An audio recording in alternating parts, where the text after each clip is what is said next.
Laħu hawnhekk qudiemi ta' River of Love. U jiena hawnhekk bħala l-pastor ta' River of Love ukoll fin-nuqqas ta' preżenza tal-pastor li qiegħed barra minn Malta bħalissa ibirek oħrajn barra minn Malta, qiegħda nagħtikom merħba għal dan is-service li jkollna kull nhar ta' Sibt fis-7 biex inqimu l-Mulej Ġesu flimkien, għax kif kont qed ngħidilkom, aħna nemmnu li l-Mulej Ġesu wara li miet għalina biex kollha kemm aħna daw kollha li nemmnu fih bħala s-Situ Salvatur, il-Mulej jgħidilna tagħhom hija s-saltna tas-sema, għalhekk din hija l-ġurnata li aħna nifirħu u mhux nittaqlu biċ-ċirkostanzi tal-ħajja. Forsi inti li qed tismani bħalissa tajt, għax ma tafx minn xi xaddej, għax ma tafx minn xi xaddejja. Imma kif kont qed ngħid lill-laħwa qudiemi, mhux iċ-ċirkostanzi, mhux minn dak li qed ngħaddu, imma naraw dak li ma jidirx li huwa sidna u l-qawwa tal-Alla fina li jista' jagħmel kollox. Amen. It-tema tal-kelma tal-lum li l-Mulej poġġieli f'qalbi jisimha is-sorpriżi tal-Mulej. Min minnkom jieħu pjaċir bis-sorpriżi? Forsi xi telefonata mhix aspettata, forsi xi rigal li xi ħattak li inti ma kontx qed tistennih, forsi xi promotion fuq ix-xogħol, forsi xi aħbar tarb oħra li għalik hija sabiħa għax hija individwali. Wow, kemm hi xi ħaġa sabiħa. Il-Mulej tagħna huwa l-Mulej. Missierna li lest iħares lej uliedu. U mhux biss jaqalaw mid-dieqa tal-ħajja imma lest biex joffrilu sorpriżi jekk intom jekk aħna impoġġu lilna nfusna f'pożizzjoni li nirċevuha sorpriża u llum dak huwa l-anti li flimkien impoġġikom f'pożizzjoni fejn tistgħu tilqgħu is-sorpriżi tal-Mulej. Triduh dan? Jien irridu. Però hekk il-Mulej ħelu. U meta kienet ikellimni fuq li jrid jeħles minn dak it-toqol tal-aħwa, taċ-ċirkostanzi, urini viżjoni. U l-viżjoni li urini kienet xi ħaġa li esperjenzajt jiena meta kont tqila pregnant bl-ewwel tifel tiegħi. Kien 15-il sen ilu, għalik sorpriża dera ħanajt vera. Kien 15 qiegħed qudiemi, kien 15-il sena ilu u kont qiegħda fl-aħħar ta' tqala. U ngħidilkom id-dritt, jiena mort ma' ommi u missieri dikinhar biex għal-viżit biex nara l dal-baby li kellu 8 xhur fuqhom, taf intix entużjażmu, tuħu pjaċir biex tara fl-aħħar. U għadni niftakar li ma sibniex fejn ipparkjaw ħdejn il-farmasi fej kont nara l-gynecologist dak iż-żmien, il-kelma hija ħajja ta' affarijiet tal-lum. U ipparkjajna f'parking area li kienet daqsxejn il-bot. U biex immur għand il-gajni, biex immur f'din il-farmasi partikolari, klinik, rrid nitla' naqartela mhux ħażin. U għadni niftakar li missieri fin-natural, God bless him, għax għandi relazzjoni sabiħa ħafna miegħu. Kellu 70 sena dak iż-żmien, 15-il sen ilu. U jiena tila dittela. U niftakru jien buttani biex nitqax daqshekk bit-tifel, jien buttani biex inħaffef ħalli nilħaq l-appuntament. Mela l-Mulej tagħna kemm hu ħelu jinqeda b'kollox għax jaf kollox qed jiġri fil-ħajja tagħna.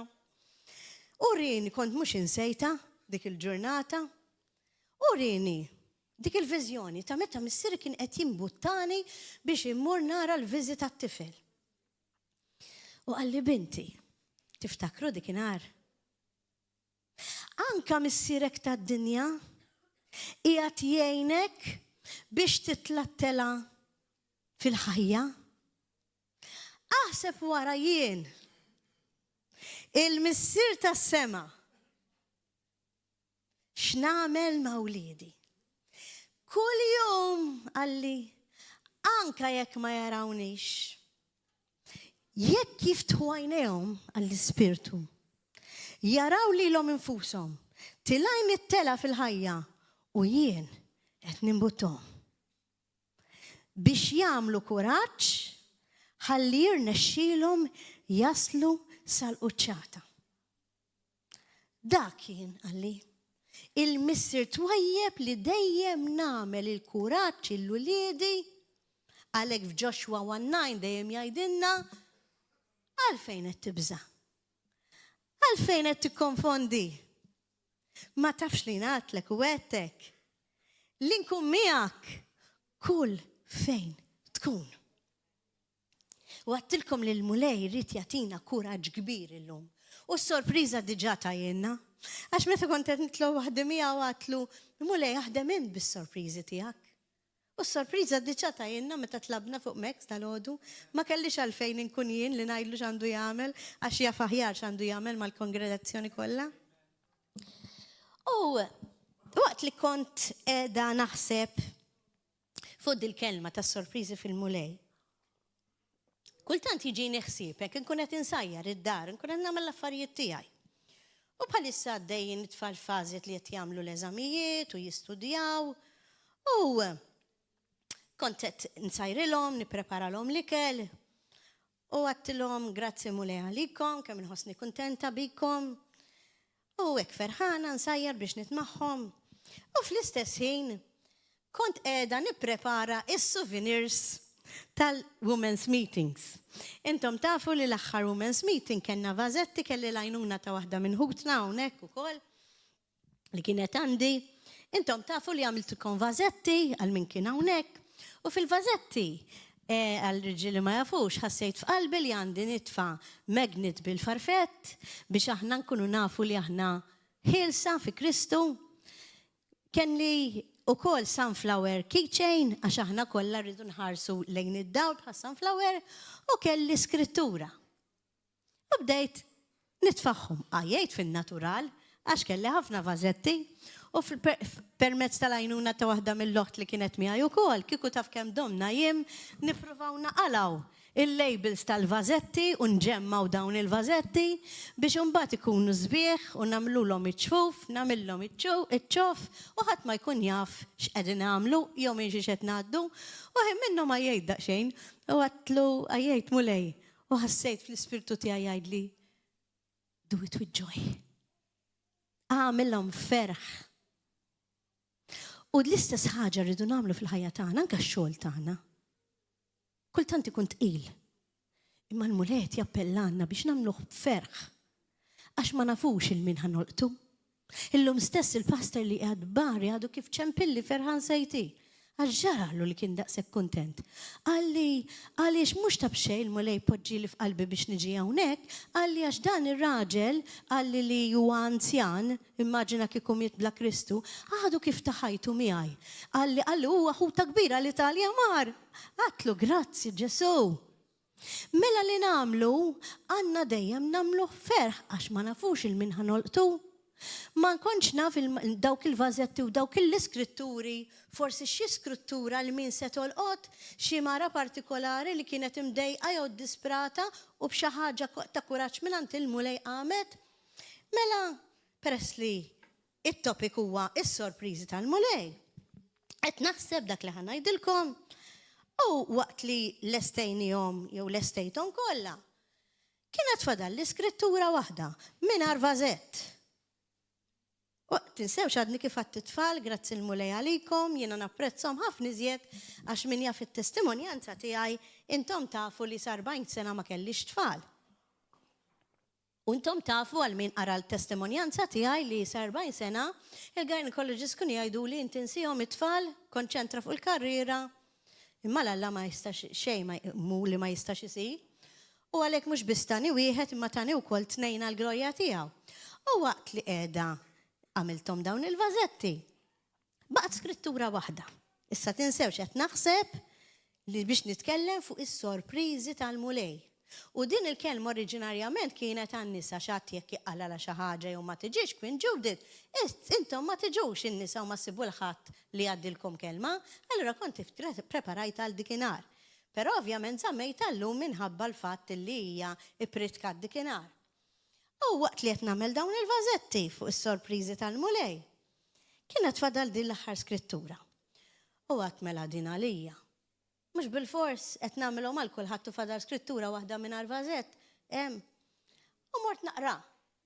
U l-iskrittura kienet tajt, tinsewx li kont għadni kif qed nitmagħhom qed nieħu pjaċir bihom, il-grazzja dak li jagħmel il-mulej miegħi partikolari, fl-iskrittura kien hemm miktub, mhux bċajta ta' ara kemm jaħdem kuljum il-mulej.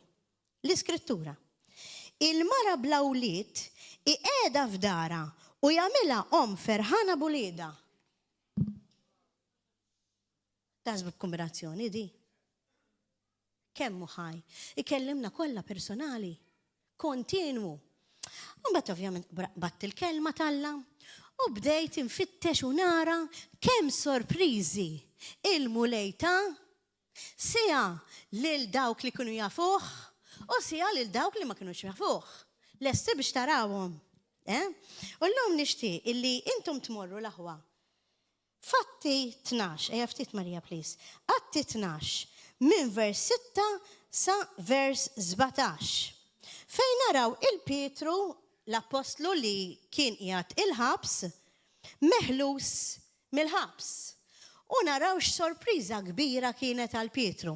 U llum jekk jirnexxielna bil-grazzja t'Alla tistgħu tmorru hemmhekk ħalli nismawha awdio u nifhmuha sew. Atti 12 minn vers 6 sa 17. Titlob lill-Alla għalih bil-ħerqa. Fil-lejl stess ta' qabel ma' Erodi kellu joħroġ lil Pietru, dan kien rieqed bejn żewġ soldati marbut b'żewġ ktajjen. U kien hemm qases oħra mal-bib tal-ħabs. F'daqqa waħda, der anġlu tal-mulej u dawl idda mal-kamra. L-anġlu ta' daqqa lil Pietru fuq ġenbu qajmu qallu malajr. U l-ktajjen waqgħu minn majdejh. Imbagħad l-anġlu qallu tħażem u ilbes il-qorb. U Pietru hekk għamel. U reġa' qallu dawwar il-mantar miegħek u ejja warajja. Pietru ħareġ u mar warajh bla ma ntebaħ li dak li kien qiegħed jiġri permezz tal-anġlu kien veru, stħajjel li kienet xi viżjoni. Għaddew l-ewwel qassa u t-tieni wkoll. U waslu ħdejn il-bib tal-ħadid li kien jagħti għall-belt. U dan infetaħ waħdu. Ħarġu u mxew triq flimkien meta f'daqqa waħda l-anġlu telaq minn ħdejh. Imbagħad Pietru ġie ftiegħu u qal: Issa naf tassew li l-mulej bat l-anġlu tiegħu weħlisni minn qiegħ Erodi u minn dak kollu li l-Lut kienu qegħdin jistennew li jsir. Meta qara x'kien ġara, telaq lejn id-dar ta' Marija Ġwanni li jgħidulu wkoll Marku. Kien hemm ħafna miġbura jitolbu flimkien. Pietru ħabbat il-bib ta' barra u ġiet għaddejja jisimha Roda biex tara min kien. Mill-leħen għarfet li kien Pietru u bil-ferħ li qabada anqas biss fetħet il-bib iżda telqet tiġri l-ġewwa u qaltilhom li barra fil-bib kien hemm Pietru. Qed tewden qalula. Imma hi baqgħet tgħid li hekk kien. Huma mbagħad qalu mela l-anġlu tiegħu. Sadattant Pietru baqa' jħabbat. Marru jiftħu u baqgħu mistaġba l-aħħar kif rawh. F'din l-iskrittura li għadna kif smajna, qabel ma mmorru għal skrittura oħra, għandna żewġ sorpriżi jekk tindutaw. Waħda kif kien il-ħabs Pietru bil-ktajjen u Erodi kienet jiftaħar għax kien se joqtlu bħalma kien qatel il-apostlu ieħor qablu u tajġ kemm ħadu pjaċir in-nies għax ħadu pjaċir bid-deni u għalissa mela noqtor il-Pietru wkoll ħalli jarġgħu jifirħu bija u niderħelu. Erodi x'għamel? X'għamel il-mulej? Batlu l-anġlu. Kienet jistennih l-anġlu. Kienet jistennih l-anġlu, Pietru. Kien bil-ktajjen, il-ħabs.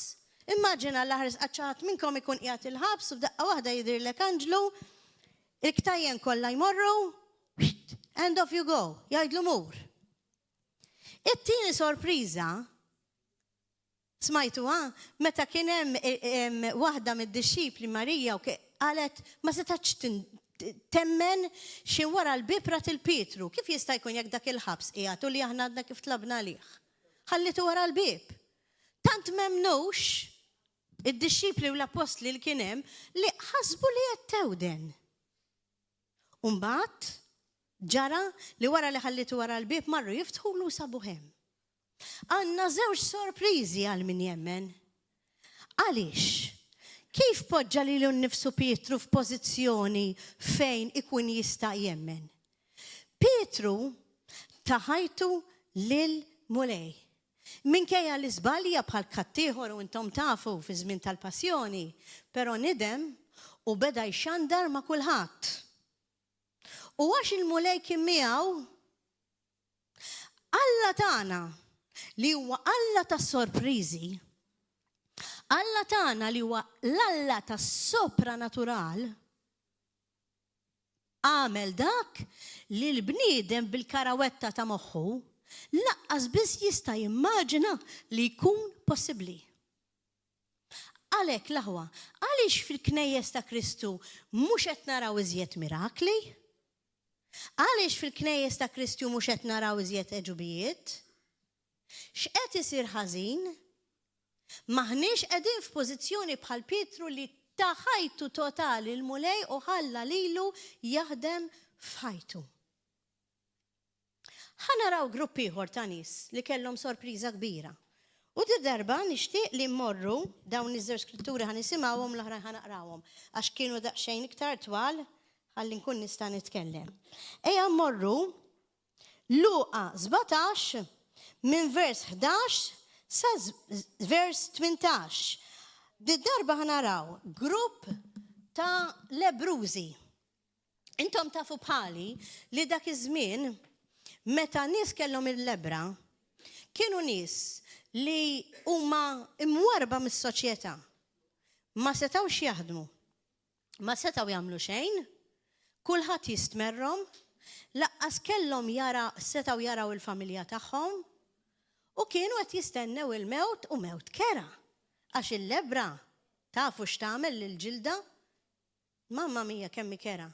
Però daw azzardaw l-aħwa minkejja li kellhom il-lebra, peress li kienu jafu li dan Ġesu ta' Nażaret kien jagħmel il-mirakli, bħal Pietru li kien jemmen għax ma' Kristu, dawn il-lebrużi azzardaw jemnu u rriskjaw li jmorru biex jitolbu lil Ġesu għax kienu jafu li se jgħaddi minn hemm lajnuna forsi fejn jaqgħu. Forsi? X'għamel Ġesu? Ejja naraw x'għamel f'din l-iskrittura. Mela ħammorru Luqa 17 minn vers 11 sa vers 18. Għamlu kull ma tkunu ordnati għajdu aħna għaddejja li ma niswew għal xejn, għamilna biss dak li kellna nagħmlu. Ġara li huwa sejjer lejn Ġerusalem, Ġesu għadda minn bejn is-Samarija u l-Galilija. Kif kien dieħel f'raħal, iltaqgħu miegħu 10 irġiel morda bil-lebra. Waqfu l-bot minnu, ollew leħinhom u qalulu, Ġesu mallem, ikollok ħnina minna. Kif rom għalilhom, morru, uru rwieħkom lill-qassisin. U ġara li huma sejrin fiequ mill-marda tagħhom. Wieħed minnhom kif ra ruħhom fejjaq raġa' lura jgħajjat u jfaħħar lill-Alla, inxteħet wiċċu fl-ard f'riġlejn Ġesu u radlu ħajr. Issa dan kien Samaritan. U Ġesu qabad u qal, mhux l-10 fiequ mill-lebra, fejn huma d-9 l-oħra? Ma kien hemm ħadd minnhom li raġa' lura biex jagħti glorja lill-Alla. Nistgħu nieqfu hawnhekk. Il-highlight ta' din l-iskrittura li forsi smajnija diversi drabi qabel hija din. Dawn il-lebrużi poġġew lilhom infushom f'pożizzjoni biex jirċievu il-fejqan tagħhom. Minkejja li fin-natural Forsi beżaw li Ġesu jista' jgħidilhom isma' intom lebrużi tilqulem għax ħadd ma kien imur ħdehom. Imma xi ħaġa li vera laqtitni l-aħwa u nixtieqkom tisimgħu l-Evanġelu ħaj kif inhu huwa l-Iskrittura vers 14 li tgħidlek morru Ġesu qallhom ara kif irrispondihom meta ġew qalulu Mgħallem fejjaqna. Vers 14 qallhom morru u uru ruħkom lil qassisin. Dik kienet it-tweġiba ta' Ġesu. Għaliex dik kienet it-tweġiba ta' Ġesu? Dak iż-żmien, meta inti tmur turi ruħek il-qassis, ifisser li tmur għand il-qassis biex tajdu li inti fiqt. Bħal meta? Hawnhekk xi ħadd minnkom ikun infejjaq u jkun hemm xi ħadd mid-djakni jinduna u jgħidlek murajt il-paster. Issa taħseb li inti jekk ma tkunx fiqt tiġi tajt il-paster? Jew lili? Ma tkunx trid għax taqaċċajt. Imma dan Ġesu ikkmandhom biex imorru jgħidu lil qassis. X'għamlu taħsbu li marru daw? Marru għajdu li iva jew le? Marru. U min jaf x'ibdew jgħidu bejnhom bejn ruħhom. Imma ħammorru għand il-qassis biex ngħidulu li nfejqin. Meta aħna mġidmin. Qed tifhmuha l-istorja. Imma bdew u marru. Għax il-kelma ta' Ġesu hija iva u amen. Kull ma qallhom intom infejqin. Morru għajdu l-qassisejn. Wieħed minnhom induna mill-ewwel mar jiġri ringras asfel ħimur għand il-qassis. L-ewwel raġa mar jiġri għandu. U l-oħrajn kienu għadhom on the way sejrin għand il-qassis biex jgħidulu. Taħsbu li kienet tirrikjedi l-fidi l-aħwa. Li nies bil-lebra tafu kif jidru minn barra meta jkunu lebrużi. Għadu kif dak il-ħin saqsew lil Ġesu biex ifejjaqhom u fl-istess nifs sejrin għand il-qassis. Għajdli min jaf kif ħassewhom. Issa mmisni ma nfiqx ħajdli l-qassis. Kif fejjaqhom il-mulej? Għax kellhom fidi ferma li jekk qal Ġesu hekk ikun. Petru ma stenniex il-miraklu. Kien il-ħabs għax iddeċida li jimxi wara Ġesu. Petru kien fidi waħdu. Fidi fih nifsu. Walking miracle. Il-lebrużi imxew. U mxew fidi kbira li jekk għalek hekk ħajkun. Mela daw poġġew lilhom infushom f'pożizzjoni ta' fidi mhux il-fidi naturali, normali tal-bniedem, imma hija fidi sopranaturali u llum qed inkellimkom fuq l-Alla ta' sopranatural. Kif bdejtilkom fil-bidu tad-dawl għal min kien qiegħed hawnhekk, mhux qed nitkellem fuq Alla normali bħalna jaħsibha bħalna l-bnedmin, mhuwiex bniedem imma huwa Alla sopranatural. U fejn hemm is-sopranatural l-aħwa hemm l-impossibbli. Fir-realtà nafu li tant huwa sopranaturali l-mulej li anka ta' sorpriżi lil-nies li ma kienux jemnu. Tajd li allura x'inti tajdilna paster, irdu npoġġu li nfusna f'pożizzjoni li nemnu jew le. Għadni niftakar meta konna l-Bible College Rejma, kienu għalmuwenna li il-kredent dak li jemmen irrid imuru biex jakkwista il-fejqan bil-fidi. Il-bniedem li hu tad-dinja, il-mulej fil-ħnina tiegħu, itih is-sorpriżi anke jekk m'għandux fidi biex jurieħu minn hu. Imma aħna li nemnu irridu nagħmlu xi ħaġa bil-fors għalhekk faith is an action. U hawn min jgħiduli, ġieli jgħiduli aħwa, imma jekk fejdi action. Allura x'fejdi din jekk hi azzjoni? Jien naf jekk għandi bżonn nixtri l-mediċina, jew mrant it-tabib, allura x'fejdi mhux il-mediċina fejqitni jew it-tabib. No, anka meta kien hawnhekk waħda mill-aħwa Queen Judith stess li kienet qiegħda titlob għall-altar call, kien hemm ftit li ħarġu għall-bidu, u mbagħad dew jifhmu ħarġu. Qalt li inti nistijak, kif ma tantx joħorġu daqshekk għat-talb? U meta mort insaqsikom, għattuli għax aħna nemmnu li aħna mfejqin. Xi ħaġa tajba. Imma ma tfissirx li inti ma toħroġx għat-talb. Jekk inti għandek dijanjosi u għat-tabib għallek għandek XYZ, ejja nitalmu l-aħwa. Għax il-mulej għandu modi differenti ta' kif jagħti sorpriżi. Il-mulej għandu modi differenti ta' kif juri il-fejqan.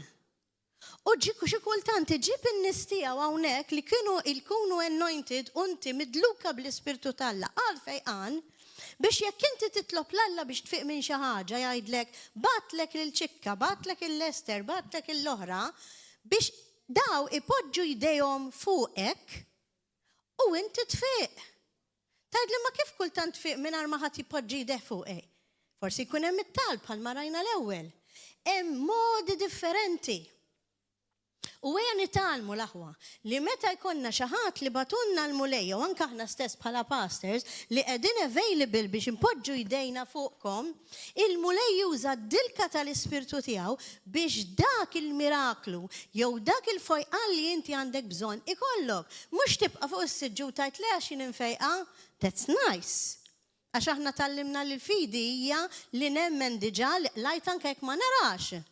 Però hija azzjoni. Qed tifhmu għax tfisser li hija azzjoni. Mela, ftit ilu għattilkom li hemm żewġ kategoriji ta' nies li jilqgħu is-sorpriżi. Waħda minnhom huwa nies ta' fidi li bil-grazzja tal-Alla npoġġu lilna nfusna fiha.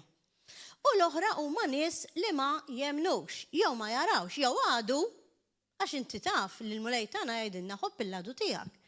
Mela ejja naraw fil-kelma tal-Alla fejn il-mulej għamel mirakli u ta' sorpriżi lil nies li assolutament ma jafuħx.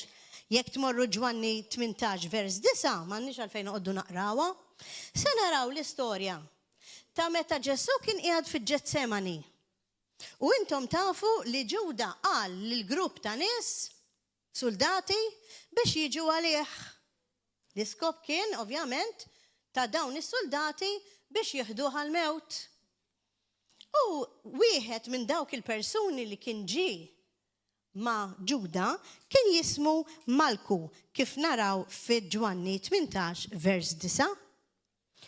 U x'inkien se jħebb għall-mulej biex jaqbdu, Petru once again iż-żatat ngħidulu fil-Bibja, imma żatat sabiħ għax il-mulej batlu l-anġlu, hekk trid tkun entużjasta għall-mulej.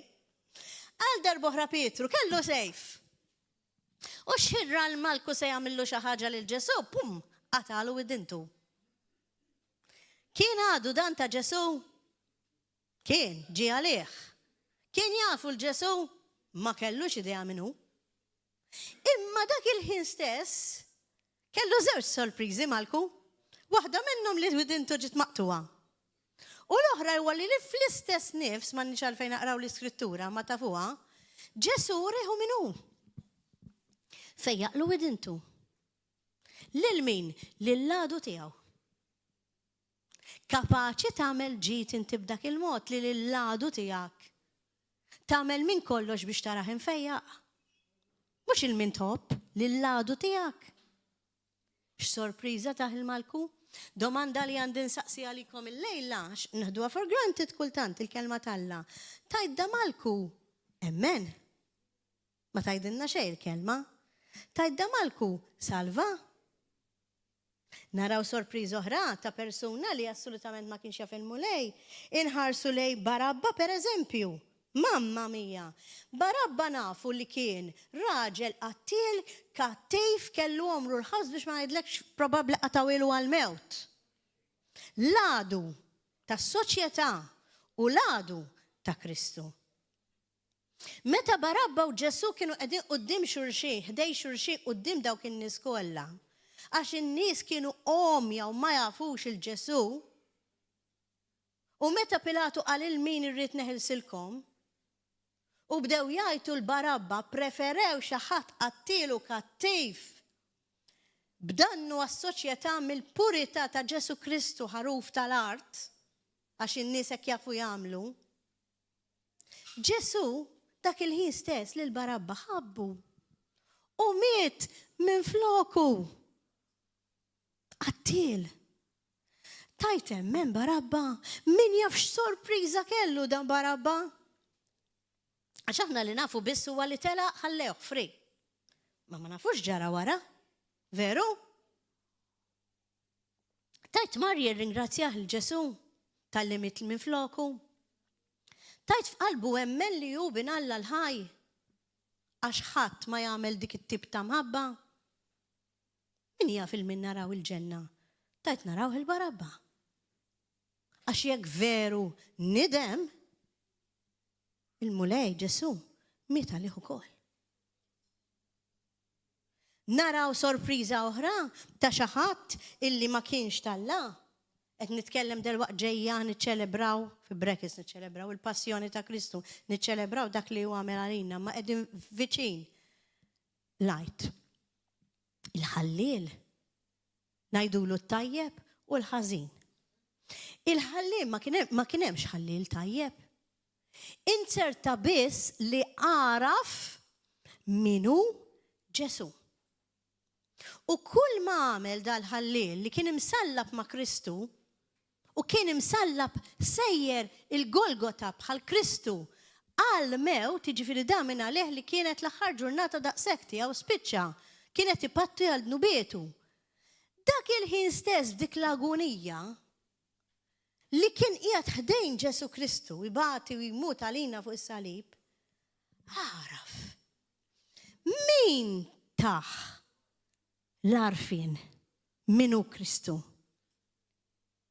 U għax fetħu għajneħ, dik il-ġurnata ma kienx l-aħħar ġurnata tiegħu, imma kienet l-ewwel ġurnata ta' ħajtu. Kienet sorpriża dik. Li wans li jaraf min kien Ġesu u li l-ħalli l-ħażin ngħidulu għallu ma tistħiex minn Alla. X'sorpriża kellu li wara dik il-mewta daqshekk ħarxa fuq is-salib ta' dak il-ħallil it-tajjeb. X'immiet wara ftit sigħat sapruħu l-ġenna. Għal dejjem. Mhumiex sorpriżi daw. Il-mulej jagħti sorpriżi lil kulħadd, kull min jemmen u kull min ikun available għalih u anke lil-għadu fil-ħnina tiegħu. Dak huwa Alla tagħna. U qed ngħidilkom dan kollu llum għalfejn wasli qed nitkellem fuq is-sorpriżi tal-mulej. Biex ma nibqgħux f'dan il-livell kultant tara Kristjani mdejjaq. Għax jekk aħna Kristjani vera, ħajjitna għandha tkun ferħ biss. Għalhekk the joy of the Lord is our strength, ħajjitna għandha tkun ferħ kbir. Għax jekk aħna għandna revelazzjoni ta' min aħna fi Kristu x'dawl għandna magħna u li aħna s-sit tagħna huwa dak li ħalaq id-dinja, Alla nnifsu. U li nistgħu nakkwistaw il-wedit kollha li aħna rridu għax għal Alla m'hemm xejn li huwa impossibbli, allura ħajjitna tinbidel, imma jrid ikollna l-aħwa revelazzjoni fuq vera ta'. Għax hemm differenza bejn informazzjoni li nafuha smajniha kemm il-darba u revelazzjoni. Irridu nitolbu lill-Alla biex itina din ir-revelazzjoni aħna minn aħna fi Kristu u x'Alla ħaj naqdu u x'mirakli jistgħu jsiru x'sorpriżi nistgħu nagħtu l-ħaddieħor permezz tal-mulej li jgħix fina meta nitolbu fuqhom. L-aħwa llum iddeċidejt li nagħtikom ftit skritturi. 4 skritturi ħantikom għal min qiegħed jikteb biex issaħħu din il-fidi tagħkom u biex inkunu nistgħu natwawhom f'ħajjitna. Min ħajikteb, please iktbuhom. Skritturi illi smajnihom kemm il-darba. Imma nixtieqkom li tmorru d-dar wara li tiktbuhom titolbu fuqhom l-aħwa. U titolbu l-ħaj itikom revelazzjoni ta' dawn l-iskritturi. Ħalli ħajjitna tinbidel u jkollna verament is-sorpriżi mingħand il-mulej ta' dak li jrid jagħtina. Għax irridu npoġġu luħna aħna Kristjani f'pożizzjoni biex nirċivuhom il-wedid u biex nirċivu s-sorprizi. L-ewwel skrittura minn qed jikteb. Hebrews 13:8, Lut 13:8. Ġesu Kristu huwa dak li kien fl-imoddi issa u għal dejjem. Ngħidu flimkien Ġesu Kristu u dak li kien fl-imoddi issa u għal dejjem. Dan nemnuh aħna li għadu l-istess, dak Ġesu li qal morru għajdu l-qassisin, dak Ġesu li batlu l-anġlu lil Petru, dak Ġesu li poġġilu id-nef posta lil Malku, dak Ġesu li l-barabbaħa u postu u mitalih, dak Ġesu illi taħi l-ġenna lil dak il-bniedem li kien qiegħed imsallab ħdeħ b'sorpriża kbira lih, mhux se jagħmel xi ħaġa lina. Jekk inti midneb, jekk int ħallil, jekk int midaj, jekk forsi inti l-ewwel darba li ġejt il-Knisja, taħseb li mhux sejtik sorpriża l-mulej. Il-mulej tagħna hawnhekk għalinna fil-kelma għadu l-istess. U dak li kien fl-imoddi issa u għal dejjem. Ikdbuha din l-iskrittura ħalli tkun revelazzjoni fil-ħajja tagħkom ta' kuljum u mhux biss ngħiduha bħal papagal imma nifhmu x'qegħdin ngħidu b'revelazzjoni. It-tieni skrittura l-aħwa hija Mattew, dawn tajtkom il-krema tal-Bibja biex aħna nemnu b'mod sopranaturali. Mattew 19:26. Ġesu ħares lehom u qalilhom għal bniedem dan ma jistax ikun, imma għal Alla jista' ikun. Dawn tal-muhom bl-ammen dawn l-iskritturi, ħalli jekk jiġi xi ħadd jgħidilkom ma jistax ikun tal infiq, ma jistax ikun tal ikolli dik li da. Għajdlu din l-iskrittura. Għal bniedem da ma jistax ikun, imma għal Alla m'hemm xejn li ma jistax ikun. Mela daw żammuhom jekk jista' jkun fil-handbag jew fil-portmoney.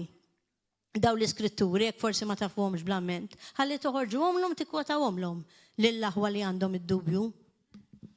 It-tielet skrittura importanti fuq il-fidi tagħna hija Luqa 18:27. Fejn għandna miktub dak li ma jistax ikun għal bniedem għal Alla jista' ikun. May the Lord give you revelation ta' dan li qiegħda nitkellem permezz tal-Ispirtu tal-Alla. Grazzi Ġesu. U r-raba skrittura li nixtieqkom tiktbuha timmemorizzawa hija Mark 9:23. Lil mulej saqsew jekk tista'.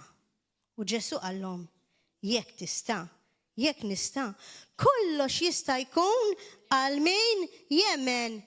Kemm tikka? Naqra? Xi kultant? X'in il-kelma? Hawnhekk għandna miktub kollox. Melajt il-dak taħdejk kollox. Kollox. Possibbli. Kollox. Anka bniedem qiegħed f'qiegħda sodda fl-aħħar minuta b'kankru. Kollox possibbli. U b'dan il-mod Abram emmen, Galatin 3:5 għandna miktub, hekk Abram emmen lill-Alla u dan kien madut lilu għal ġustifikazzjoni. Il-fidi tiegħek. Corin, inti, hija, Lorenz, il-fidi tagħkom. Tiegħi l-ewwel waħda. Hija bħal ta' Abram li kellna nagħmlu azzjoni dan kellu joffri lill-ibnu mhux ċajta ta'. Ma setax qalu hija nemmen il-mulej ħajprovdi li ħaruf. Le, kellu jagħmel xi ħaġa. Il-fidi tagħna f'dan l-istadju forsi wħud minna inna ħafna fil-mulej, wħud minna inna ftit. Da bħal ta' Abram li bħal Galatin 3 jgħidilna hekk Abram emmen lill-Alla u dan kien madut lilu għal ġustifikazzjoni, il-fidi tiegħek hija maduda għalik għal ġustifikazzjoni tiegħek. Ġifri f'kelma waħda, anka jekk inti kont midneb, il-mulej ħallejtu jieħu postok biex inti tiġi righteous fis-sewwa ta' Kristu ġustifikat u tidħol fil-bib tal-ġenna. Hija tali dik il-fidi. Tajdu li ma passer inna nisimgħu ħafna preaches fuq il-fidi. Tajdu li ma kenniex anka konferenzi fuq il-fidi. X'inhi d-differenza ta' din it-tip ta' kelma tal-lum mill-kliem l-oħra li rajna fuq il-fidi? Id-differenza hija biss is-sopra natural. L-fidi tiegħek ma trix tkun il-fidi tal-bniedem. Il-fidi tiegħek trid tkun fidi ta' Alla. Li tkun taf b'revelazzjoni li m'hemm xejn u xejn li ma jistax isir. Għandkom bżonn li taraw lil mulej bħala sopranatural. Tantu hekk li jekk dak li aħna nieħdu for granted fil-kelma, jekk nidħlu verament fih naraw kemm kellhom in-nies ta' qabilna juru fidi. Pereżempju, intom tafu bħali li Mosè ħareġ lil poplu Alla lill-Iżraeliti mill-Eġizzjani. Intom tafu għall-istorja li qasam il-Baħar l-Aħmar u qasama anka f'lejl. Tafu kemm kien hemm nies. Jekk tidħlu fir-riċerka ta' kemm kien hemm Iżraeliti li ridu jaqsmu dik ix-xmara, Mosè bil-fors kellu jkollu fidi sopranaturali. Għajdu li għaliex, kif sejt magħhom? Ma kienx jaf li Ġesu kien li l-mulej sejbat il-manna mis-sema. Kif sejt magħhom? Kif sejtihom jiġorbu? Tafu intom li dak il-vjaġġ kien ikkalkulat li dak il-vjaġġ li qasmu bejn l-Eġittu u fejn waslu fin-natural, kieku kellna naħsbu fin-natural il-bniedem meta jimxija kellu jieħu 35 jum. Mentri dan ħadu biss lejl, anka f'janni fisajja sopranatural. Ikkalkulaw l-aħwa, in-nies li għamlu riċerka fuq il-kelma Alla, kemm kellu dan ir-raġel Mosè, kelli miktuba x'imkien, kemm kellu dan ir-raġel Mosè kieku jibqa' wara, jipprepara miegħu ikel u xorb biex wara li qallhom ejjew ħanoħroġkom. Kemm rid ikollu fin-natural, imma ma ħaxejda, għaliex għax kien jaf lil-mulej.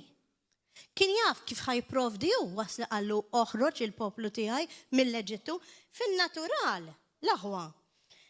Kull jum, skont ir-riċerka, dawk in-nies kollha kellhom bżonn 1500 tons bl-Ingliż, 15% ta' tunnellati ta' ikel kull jum biex jgħixu, u xorb kellhom bżonn 11 miljun gallun ta' ilma kull jum. Kontu tafuhom dawn skont ir-riċerka biex jgħixu. Ara x'fidi kellu Mosè? Ma kienitx umana. Għax min jaf kemm kienu jitqu bih u jgħidulu wara li ħrixna issa. X'ħan iklu?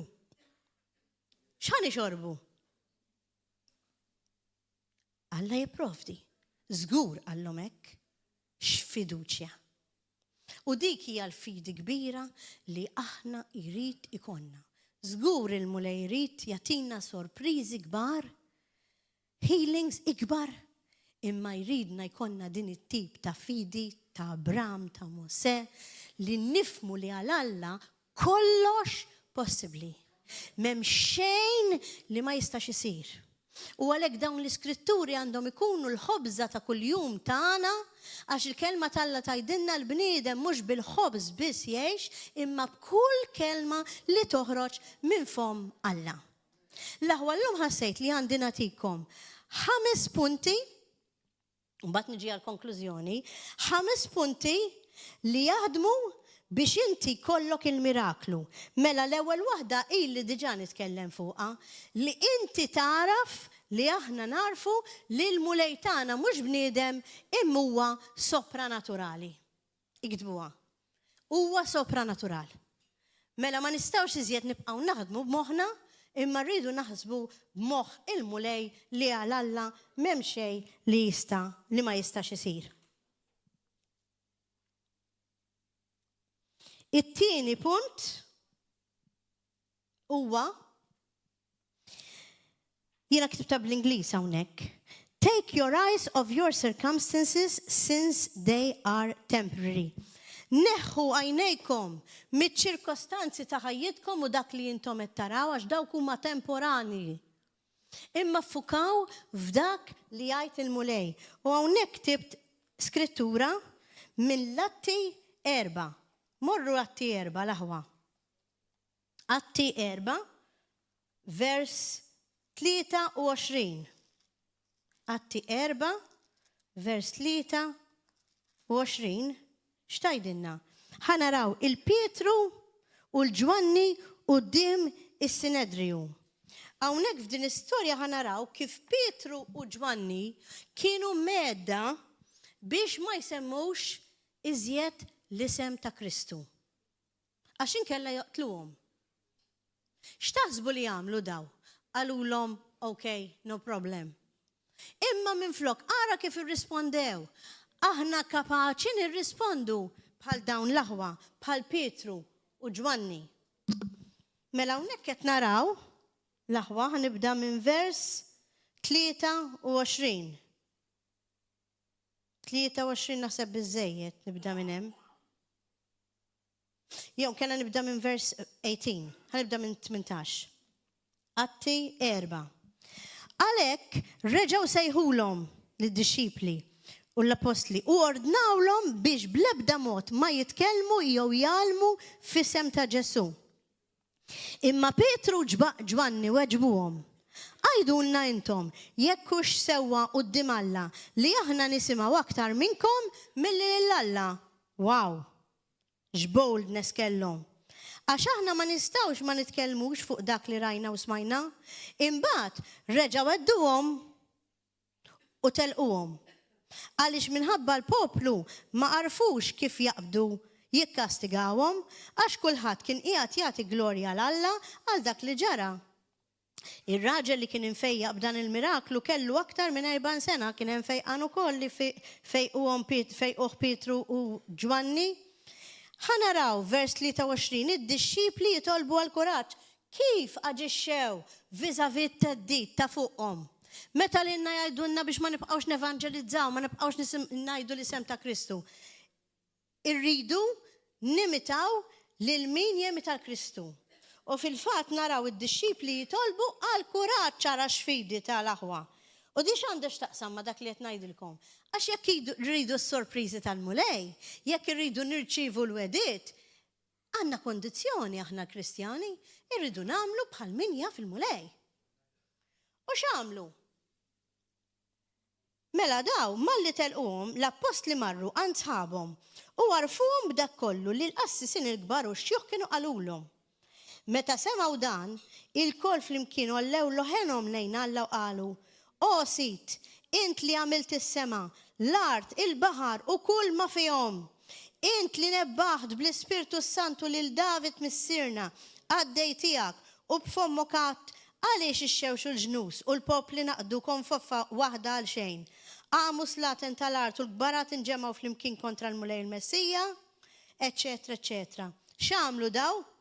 Spiċċaw jitolbu, ħanaqbes ftit, spiċċaw jitolbu u fl-aħħar vers 31 jgħidlek kif spiċċaw jitolbu il-post fejn kienu miġbura teżżes u l-kol imtlew bl-Ispirtu Santu u bdew ixandru il-kelma talla bil-kuraġġ kollu. Qed taraw għaliex irridu nifmu li Alla tagħna u Alla tas-sopranaturali. U li għadu l-istess, għax aħna kellimna għadna fl-iskrittura, il-biraħ, il-lum u għada. Allura għalfejn mhux qed naraw kontinwament l-istess affarijiet, jew aktar spiss, forsi naraw mhux daqskemm jixtieq Alla. X'inhi l-problema fil-knejjes ta' Kristu? Jista' jkun il-problema li l-fidi li aħna għandna fih ngħidu li nemmnu x'kieku mhux qegħdin hawnhekk hija l-fidi tal-bniedem. Għax kieku l-fidi hija l-fidi ta' Kristu, kieku l-fidi hija l-fidi tas sopranatural li nafu li m'hemm xejn li ma jistax isir, kieku naraw ħafna sorpriżi kontinwament kuljum, mhux biss fil-knejjes imma anke barra. Meta kien hawn din l-oħt Queen Judith, qalt li kemm huma kwiet in-nies tagħkom. Dittajd li kif ma jajtux, alleluja, glorja Ġesu, glorja l-mulej, tajdilhom xi ħaġa jibqgħu kwieti bil-qiegħda. Għattila x'aħna ġejjin minn tradizzjoni. Fejn immorru l-qudiesa noqogħdu bil-qiegħda u nisimgħu l-qassis jitkellem. U ħadd ma jgħid xejn. U biex nelbuha dik it-tradizzjoni tar-reliġjon, u nkunu Kristjani kif irid verament il-murej, irridu nuru ferħ. Irridu meta nisimgħu l-Evanġelu, li l-Evanġelu kif għadna u aħjar mill-kelma, mill-ikel, halleluja, glorja l-Ġesu. Mbagħad naraw ir-revival bl-entużjażmu tagħna. Aħna għadna nagħmlu l-basics, għadna nagħmlu l-ABC, isna qegħdin il-primarja tal-Kristjaneżmu. Għax il-mulej ridna mmorru f'livell aktar qoli ta' fidi, ħall jurikom u minu, jurini anka lili u minu. Nitalmu iktar fuq is-sopranatural, nitalmu iżjed fuq dak li aħna ma narawx. Qed tifhmuni? Tiftakru meta fil-bidu għattilkom kien hemm dak ir-raġel meta bdejt mixi li qed nara dak id-dawl li qatt ma rajtu dak x'inhu dak id-dawl kien id-dawl ta' Kristu. Għaliex ma jkun hemmx iktar nies fit-toroq li bħalma waqqaf li dan ir-raġel li waqqaf lilkom. U jgħidilkom, kemm qed nara dawl fik. Ta' x'inhu inti x'tagħmel int min int? Inti x'għandar l-Evanġelu. Taħseb li l-pastor biss x'għandar l-Evanġelu. Kollha għandna nxandru l-Evanġelu jekk aħna Kristjani u kollha jiddi dak id-dawl. Ħallu lil bniedem tad-dinja, anke l-bniedem tax-xitan. Bħalma kienet dik il-mara li dejqet il-Pawlu tajt, dawn huma n-nies li ġew biex ixandrulkom l-Evanġelu kif intom tkunu tafu triq tas-salvazzjoni. Ħallu li xi wieħed jew xi waħda li taqra x-xorti jew minnhom kemm trid u Malta. Tarakom u tajt, dawn huma n-nies li jxandru. Dawn huma n-nies li jgħidulkom fuq it-triq tas-salvazzjoni. Qatt waqafkom xi ħadd hekk intom. Jekk wieħed, jekk ma waqfukomx, problema. Qed ħalli d-dawl talla jiddi fik. Għax jekk il-fidi tiegħek hija vera sopranatural kif il-mulej jridna li konna l-fidi. Allura maħniex la mdejqa u laqqas aħna biss hekk isna qegħdin fid-dinja imma ngħidu li aħna Kristjani qed tifhmu l-livell ta' fidi li l-mulej jrid itellana. U għalhekk huwa importanti ħafna li għajnejna ma jkunux fuq iċ-ċirkostanzi imma jkunu fuq dak li jgħid Alla għax iċ-ċirkostanzi huma temporani u dak li jgħid Alla huwa għal dejjem. Can you put down the screen for me, brother, again? It-tielet punt ta' kif impoġġu lil nfusna f'pożizzjoni biex nakkwistaw il-mirakli l-ġubijiet u s-sorpriżi tal-mulej huwa li tara il-problema tiegħek bħala opportunità. Tara l-problema tiegħek bħala għamilli dak ir-ritratt brother ta' Nasser Sadiki meta tista' kif kien qabel u kif sar. Bħala opportunità, kull marda li wieħed kellu tħares liha bħala l-marda tiegħi, tajċ mardiet il-mard tiegħi. Imma ħares liha bħala diet jippermetti għal mulej biex jiena ta' testimoni għal ħaddieħor ħalli jara l-qawwa. Forsi uħut minnkom ġili semaw b'ħuna jismu Nasser Sadiki, dan kien Musulman u l-mulej għamel miegħu ħwejjeġ kbar. Kien raġel f'sinjurun, kellu kollox. Kellu karozzi, kellu vilel, kollox. Sakemm kien Musulman, sakemm dan qabditu l-marda ta' Schindlers jgħidula li kif issa nitfu, we have to switch off, brother, kif ħanitfu ħanaraw kif kien wiċċu. U realizza meta qabditu din il-marda kemm il-flus kollha li kellu kienu jiswew għax-xejn. Kemm il-vilel u l-karozzi kollha li kellu kienu propju għal xejn. Everything, brother. Għax wara, taraw? Da jismu Nasser Sadiki. Kien Musulman sinjurun. Qabditu din il-marda. Nofs wiċċu wara kif kien. It-tobba qalulu li m'hemm xejn li jista' jsir minnaħa u ħasbu li ħajmut biha. Però kien għadu ma jafux il-mulej. Ġesu di storja vera kiteb kodba u hemm videos fuqu ġieħdeħ. u rieħ u minu. Għax il-mulej fil-ħlewa tiegħu min ma jafux. Jagħmel minn kollox biex isir jafu, ħalli ħadd ma jkollu skuża min imur l-infern li ma kienx jafu. U ġieħdeħ, storja veru. U qallu jiena Ġesu, jiena Alla. Mhux kif tallimt int, missu u fejqu. Brother, nistgħu naraw ir-ritratt ieħor please ta' meta fejqu kif kien bil-miraklu. Dan wara, meta t-tobba qalulu m'hemm xejn ma jistax isir. Illum il-ġurnata dan ir-raġel evangelist kbir jiġri mad-dinja kollha. U jevangelizza anke l-Musulmani u jgħidulhom dak li konna nemmnu mhix il-verità, l-verità hija ta' Kristjani. Fejqu din hija l-mara tiegħu wara miracle li qalula ma jistax ikollha tfal bħalma kienu qalu lili. U kellha tarbija. U inkelli tnej. Din il-mara li qed tarawha titbissem bħalissa, kieku tarawha kif kienet qabel, mela hu kellu Schindlers. U hi qabada l-MS, multiple sclerosis. Mhix ċajta din hija marda li fin-natural ma tfiqx. Titfak f'wheelchair, tkun letteralment handicapped, ma tista' tagħmel xejn u tiddependi minn ħadd ieħor. Immaġinhom daw it-tnej wieħed bix-Schindlers l-oħra bil-multiple sclerosis u ma setat tagħmel xejn.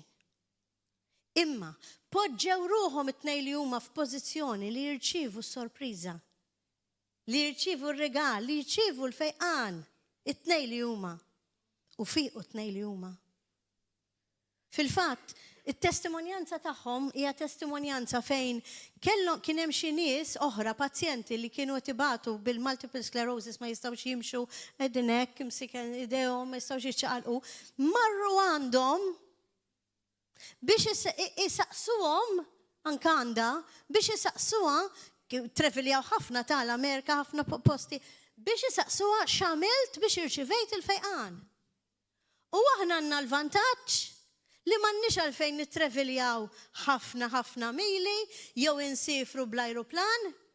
Għax il-mulej fil-ħnina tiegħu u vera ħobna qed jitkellem bħalissa minn fommi u qed jgħidilna aħna li qegħdin bil-qiegħda komdi fil-Knisja kif impoġġu lilna nfusna fil-pożizzjoni biex nirċievu l-mirakli l-wedid u anke s-sorpriżi tiegħu. Amen? Amen. Mela, tista' Okay, brother, I'm finished with the screen, all right? Tistaw it-tellaw screen. Grazzi Ġesu, entu applaus. Come on, il-mulej Ġesu. Najdulu grazzi ta' dak li għamel u dak li qed jgħidilna. Grazzi mulej. L-aħwa huwa importanti ħafna. Lek tajtkom l-iskritturi. Illi meta intom tkunu qegħdin tistennew miraklu, meta intom tkunu qed tistennew fejqan, meta intom qed tistennewha, tajdulix, viva, jiena qed nistenna l-infiq, li jiena għandi fidi, simgħu di differenza l-aħwa, nitalmu, li jiena għandi fidi biex infiq. Għax il-fidi mhijiex xi ħaġa li għandek fidi biex tfiq. Il-fidi hija xi ħaġa passata li saret diġà. Tajdulix ġifieri. Bil-Grek hemm differenza bej il-kelma pistos delwaqt nagħlaq, all right, ħalli ma tajjewx, imma ngħidilkom dawn il-5 punti u nagħmel konklużjoni. Hemm differenza bej il-kelma pistis u pistos. Pistis tfisser qed nemmen l-infiq. Pistos ġalest emment li fiqt. Anke jekk għadek tara is-sintomi, dik id-differenza x'il-fidi vera hija passata, pistos. U l-aħwa jiena kont qed ngħidilkom il-5 punti biex tirċievu l-miraklu tagħkom il-fejqan u anke l-wedid. Mela waħda minnhom meta kellimkom fuq l-esperjenza ta' Nasser Sadiki u l-mara tiegħu, it-tielet punt kienet fejn tara il-problema tiegħek bħala opportunità ta' miraklu ħalli turi lil ħaddieħor minnu Ġesu. Amen? Qegħdin miegħi illum? Ir-raba' punt biex tirċievi l-miraklu. Realizza. Realize that in every promise of God there's a word in the scripture. Irrealizza li ma kull weda ta' Kristu hemm kelma jew skrittura li inti trid tibbaża fuqha. U ħafna drabi nsaqsihom il-nies meta jgħidu li qed nistenna l-fejqan. Okej, xi skrittura qed tuża biex inti tkun ċerta li dak li qed jgħidlek Alla kien. U ġieli jgħidulna forsi by his stripes I am healed, biġrieħi tiegħu jiena nfejjaq. X'iktar? Xejn, daqshekk. Qed nemmen by his stripes I am healed, tajjeb. U ma bil-wifqa daqsxejn issa.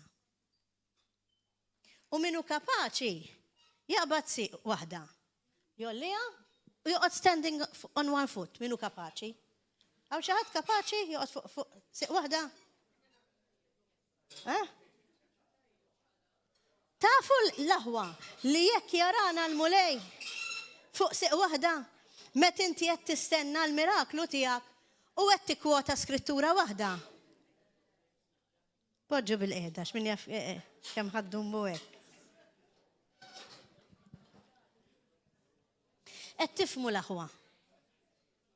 Il-mulej ridna nimxu bi standard sodi fil-fidi kif nimxu sodi meta nimxu b'żewġ saqaj u mhux fuq waħda għax nelbu.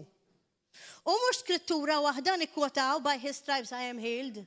Imma nikkwotaw dawk almenu l-iskritturi almenu li tajtkom illum. Sewwa fost oħrajn, ħalli ngħidu il-mulej tiegħi jista' jtini can supply for all my needs u l-iskritturi kollha li inti taqrom u li kollok revelazzjoni tagħhom kuljum, toħodha vera bħal mediċina kif jgħidu, tikkwotom kuljum fuq ħajtek, u mbagħad daqqa waħda bħal ma ġralu Pietru. Ġi sorpriż li ġie l-anġlu meta l-inqas li pasar. Jara.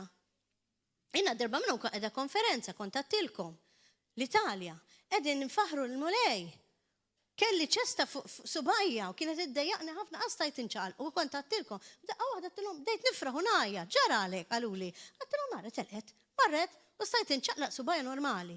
Ftit ta' żmien ilu kelli ċerta u ġieħ f'saqajja.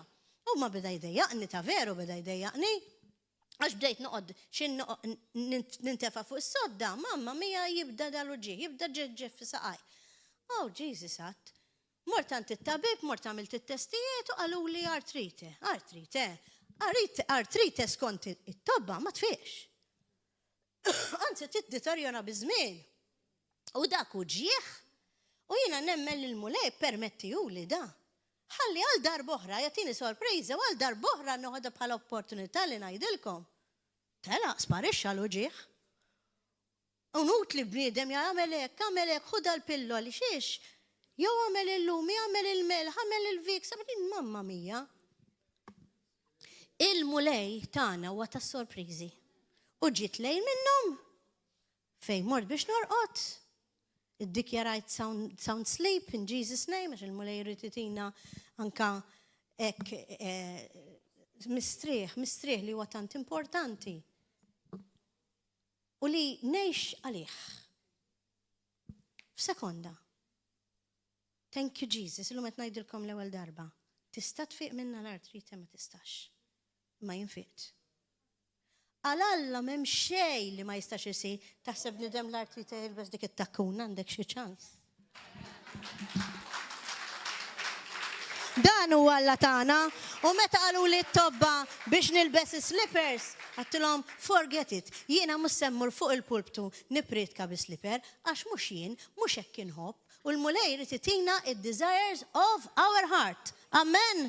Alleluja.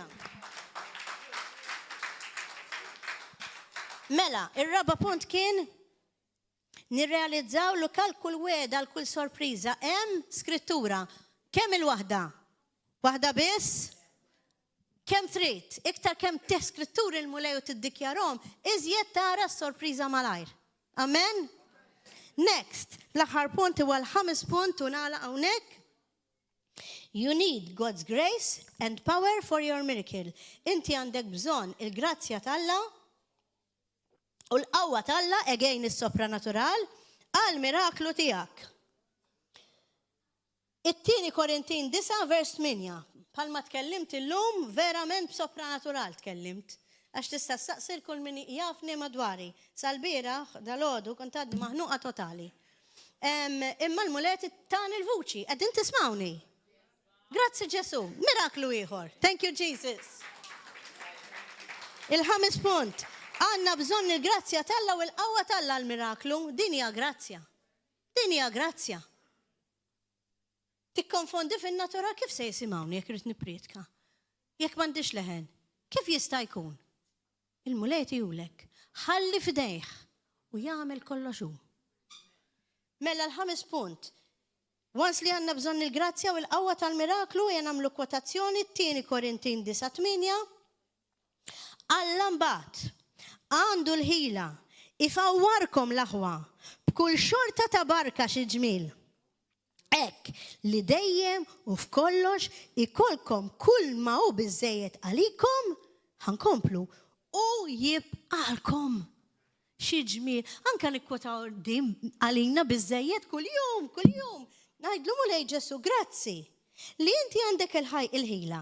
Tfawwarni b'kull xorta ta' barka.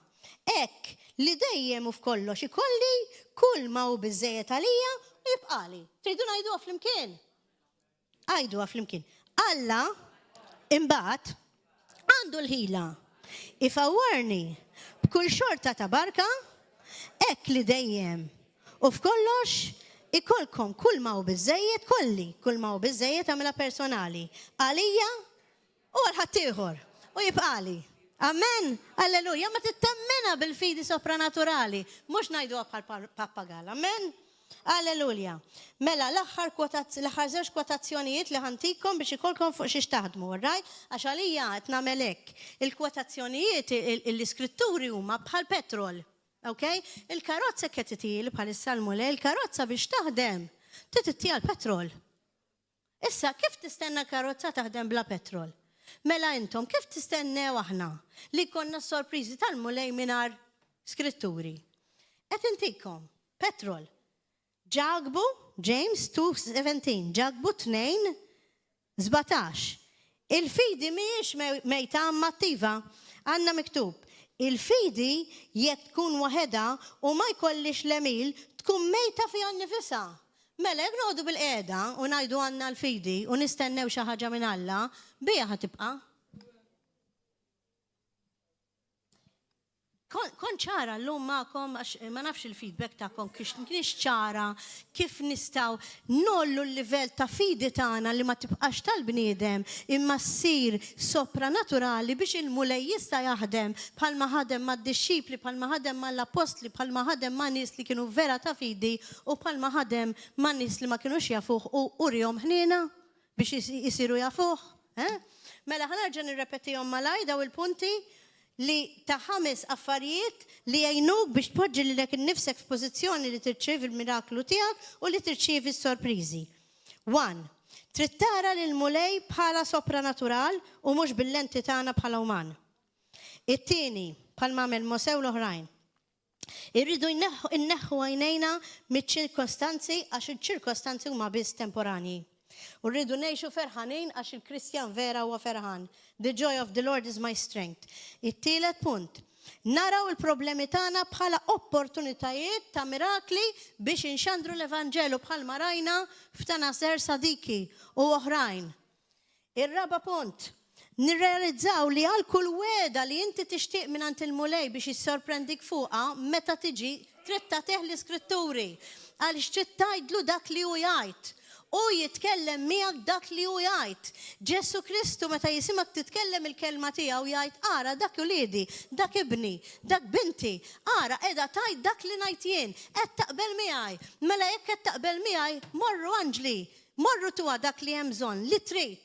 Morru twila, ħatirċievi l-wedid, ħatirċievi l-miraklu. U l-aħħar punt huwa li għandna bżonn il-grazzja tal-Alla u l-qawwa biex aħna jkollna is-sorpriżi tal-mulej. Għax Alla huwa sopranaturali u mingħajr il-qawwa tal-Alla kif tista' tqajjem mejjed mingħajr il-qawwa tal-Alla, imma rridu nemmnu li aħna nistgħu nagħmlu bħal Ġesu li qajjem il-Lażru mela nistgħu nqajmu aħna l-mejjed.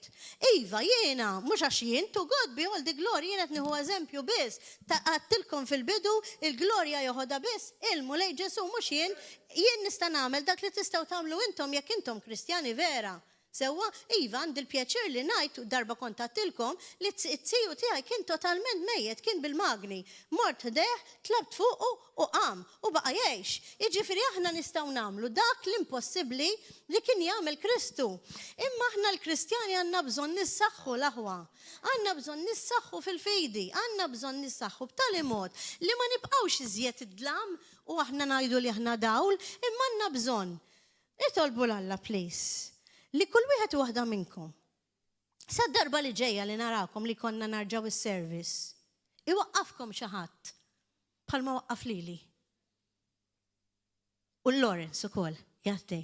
Iwaqqafkom xi ħadd u jgħidilkom, wow. Wow, nara d-dawl. Dak x'inhu dak id-dawl? Dak id-dawl huwa jagħmex. Itolbu l-Alla li tintaqgħu ma' xi ħadd li jgħidilkom l-istess.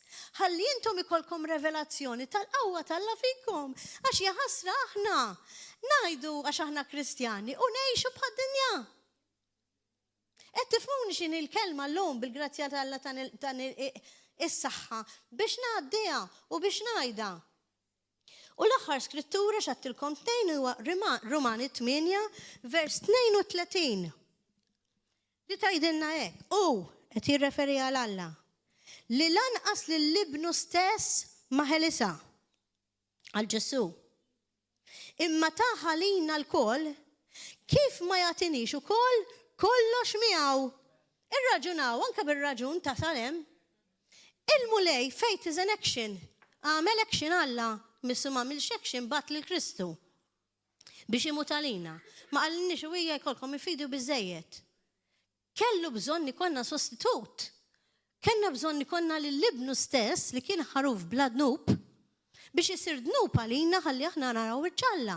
Għamel azzjoni Alla l-ħaj. Għamilha.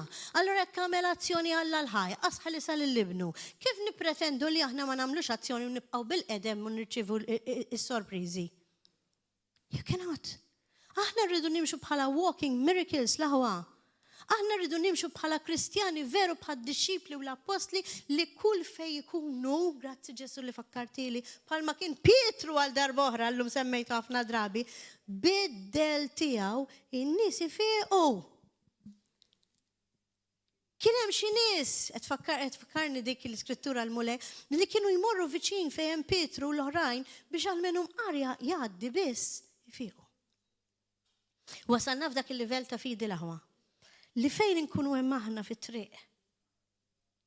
In-nies jibdew ifiequ. Tixtiequ għadik mela nagħmlu ndima. L-aħwa ta' kemm il-darba għadna li għandna l-fidi u bqajna nagħmlu l-fidi biss u magħna. U morna biss pistis iva nemmen il-fidi. U ma morniex postos, ġifieri f'kelma waħda li diġà jiena emmint naf li jiena mfejja, naf li jiena għandi l-wedit, naf li għandi l-wedit kif rajtu bajnejkom ta' Mex fil-bidu. Għatlu l-mulej kun int li tatihom is-sorpriżi mulej tagħna sorpriżi mill-bidu qasal bdejt niftaħħal biex jurina li veru. Biex jurina li veru. Ejja nqomu bil-wifqa u nagħmlu ndima.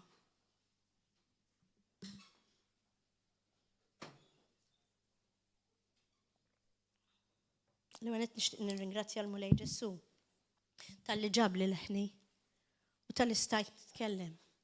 Ħalli ngħaddilkom din il-kelma sabiħa mulej Ġesu li tajtni fl-ispirtu tiegħi. Kif nistgħu nippożizzjonaw lilna nfusna biex nirċievu l-barkiet, biex nirċievu l-wediet u biex nirċievu s-sorpriżi tal-mulej. Jiena nemmen u naf li d-darba li ġejja jekk intom tagħmlu verament li narakom dak li aħna tkellimna, kollha kemm minnkom ġejjin testimonjanza. Tridu għadi?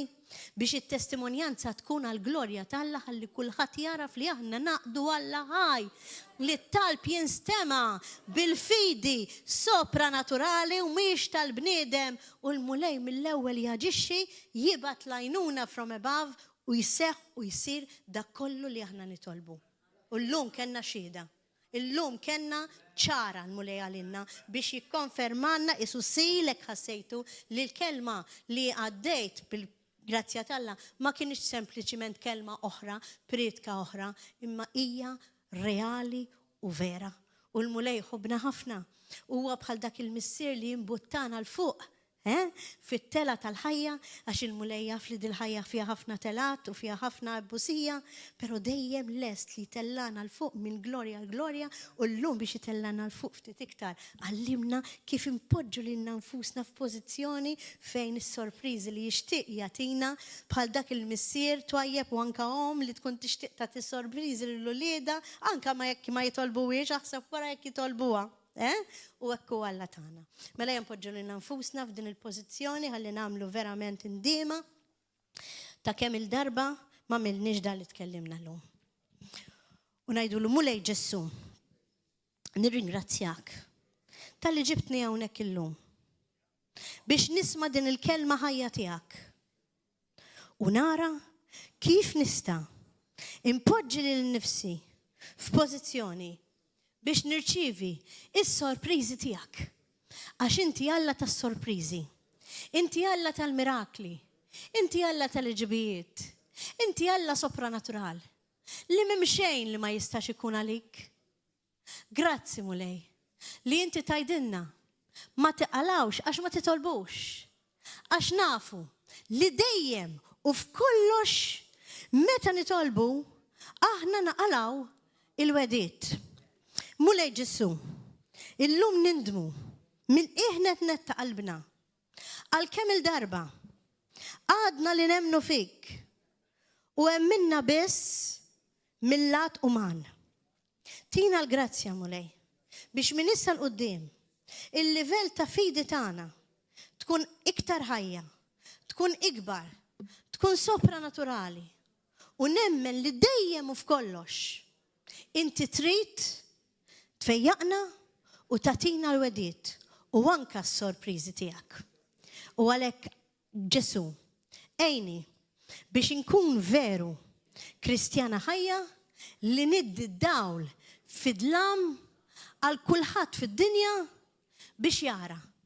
Ħalli niġu f'dak il-livell li n-nies isiru jafuna, jafu li ma Alla ħajnaqdu u jmorru viċin tagħna biex jisperaw li għalmenu bid-del tagħna huma jirċievu l-mirakli, l-eġibijiet u anka is-sorpriżi tal-mulej. Amen? Alleluja. Nagħtu ċabċib għall-mulej. L-Alla tagħna li huwa kbir. Brother, tista' tagħmilli diska li ftemna come as you are, ejjew kif intkom, ħalli tikolkom touch come as you are. Ħalli kolkom touch minant il-mulej u m'għandniex għalfej diski bażikament imma id-diska tgħinek ovvjament biex tidħol iktar fil-preżenza. Nirringrazzjak mulej Ġesù ta' dak kollu li għamilt il-lejla u min jixtieq joħroġ hawnhekk anke jekk intom temnu li intom minfejqa u m'għandkom bżonn xejn tajjeb il-mulej kapaċi jagħtikom sorpriżi jisba'. Min jixtieq jiġi jiena llum li ħassejt fl-ispirtu li għandi nagħmel huwa sempliċiment li npoġġi jdejja fuqkom għax il-mulej għajdinna poġġu jdejkom fuq il-morda jew min għandu bżonn, just hekk. Ma ngħid xejn, ma nitlob xejn.